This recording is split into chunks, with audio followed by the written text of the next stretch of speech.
Hello friends, welcome to my channel. So आज हम सीखेंगे इंग्लिश अल्फ़ाबेट्स के वोवेल्स एंड कॉन्सोनेंट्स लेटर। कितने वोवेल्स होते हैं एंड कितने कॉन्सोनेंट्स होते हैं।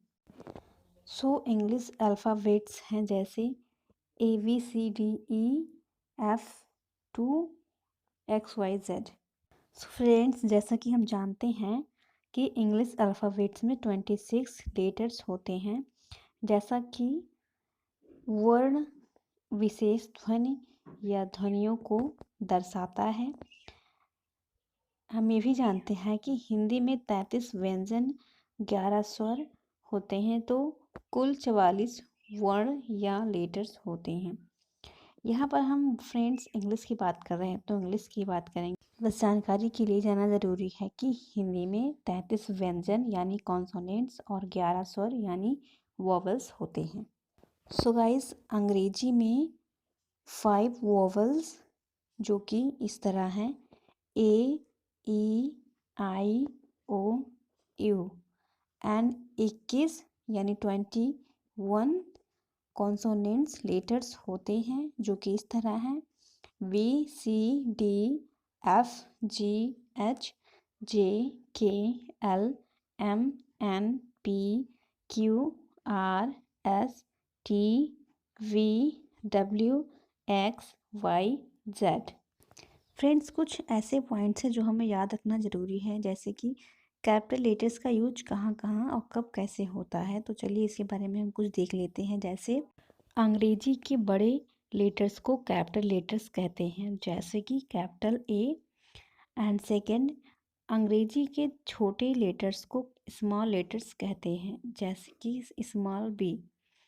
कैपिटल लेटर्स का यूज़ कई रूपों में होता है, जैसे कि प्रत्येक वाक्य के पहले शब्द का पहला लेटर। एंड नेक्स्ट, भगवान आदि के नाम का पहला लेटर। एंड मास, दिन के नामों का पहला letter. And proper noun and proper adjective का पहला लेटर।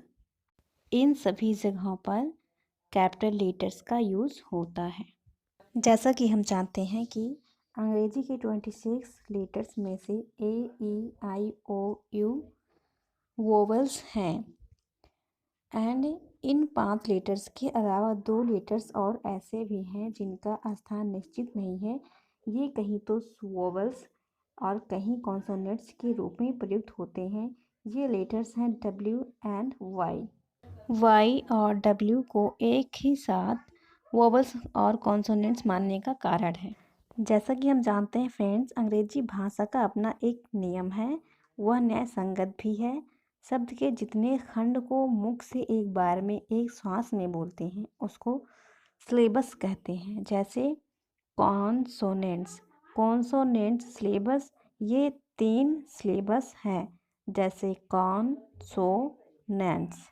इसी आधार पर W और Y उस समय स्वर होते हैं जब उनका यूज किसी सिलेबस के स्टार्टिंग में ना होकर लास्ट में होता है। जैसे हाउ, में W का और माय में Y का यूज़ सिलेबस के प्रारंभ में ना होकर क्योंकि अंत में हुआ है, इसलिए यहाँ पर W और Y वोवेल्स हैं।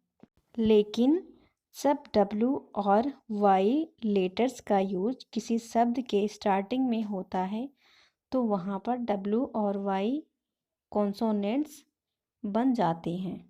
जैसे B में W का और U में Y का यूज़ क्योंकि सिलेबस के स्टार्टिंग में हुआ है, इसलिए W और Y यहाँ पर कॉन्सोनेंट्स हैं। सो फ्रेंड्स, चलिए देख लेते हैं वोवेल्स एंड कॉन्सोनेंट को other definition.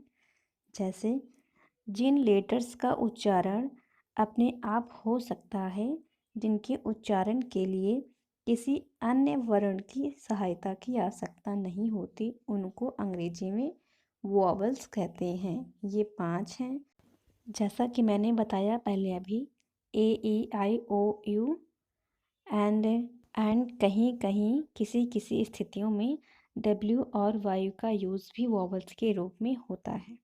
And next, Jin letters का उच्चारण या प्रोनंसिएशन बिना स्वरों की सहायता के नहीं हो सकता, उनको कॉन्सोनेंट्स कहते हैं। उनकी संख्या 21 है, जो कि इस तरह है। सो गाइस, आई होप ये वीडियो आपके लिए हेल्पफुल रही हो।